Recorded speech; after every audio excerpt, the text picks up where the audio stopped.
ഇന്നത്തെ പണി അനീഷിനിട്ടുള്ളതാണെന്നാണ് എനിക്ക് തോന്നുന്നത്. കാരണം ഒരു പ്രൊമോ വന്നിട്ടുണ്ട്. അതിനകത്ത് ബിഗ് ബോസിന്റെ ചോദ്യങ്ങളോടൊന്നും തന്നെ പ്രതികരിക്കാതെ മൗനം പാലിച്ച് ലാലേട്ടൻ നിൽക്കുകയാണ്.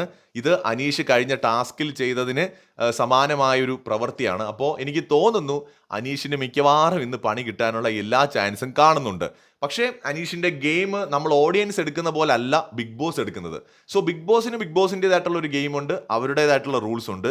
നമുക്കിത് ഓക്കെ ആയിട്ട് തോന്നിയാലും അത് ബിഗ് ബോസിന് അങ്ങനെ തോന്നണം എന്നില്ല. എന്തായാലും പ്രൊമോ കണ്ടിട്ട് നമുക്കൊരു ഡിസിഷനൊന്നും എടുക്കാൻ പറ്റില്ല.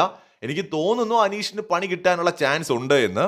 ബിഗ് ബോസ് ഒരുപാട് ചോദ്യങ്ങൾ ചോദിച്ചിട്ടും ലാലേട്ടൻ അതിന് പ്രതികരിക്കുന്നില്ല. എന്ന് വെച്ചാൽ ബിഗ് ബോസ് ചോദിക്കുന്ന അവിടെ നടന്ന സംഭവങ്ങളാണ്. അതായത് ആ ചിരിച്ച സംഭവം, ടാസ്കിന്റെ ഇടയിൽ ഫുഡുമായി ബന്ധപ്പെട്ട സംഭവങ്ങൾ, ഇതെല്ലാം ബിഗ് ബോസ് ചോദിക്കുന്നുണ്ട്. പക്ഷേ ലാലേട്ടൻ ഒന്നിനോടും പ്രതികരിക്കുന്നില്ല, മിണ്ടാതെ നിൽക്കുകയാണ്. അപ്പോൾ എനിക്ക് തോന്നുന്നു ആദ്യത്തെ ഏറ്റവും വലിയ പണി കിട്ടാൻ പോകുന്നത് മിക്കവാറും അനീഷിന് തന്നെയായിരിക്കും. ബിഗ് ബോസ് മലയാളം സീസൺ 7 വൈകുന്നേരത്തെ എപ്പിസോഡിനായിട്ടുള്ള കാത്തിരിപ്പാണ്. കൂടുതൽ അപ്ഡേറ്റ്സുമായി വീണ്ടും വരാം.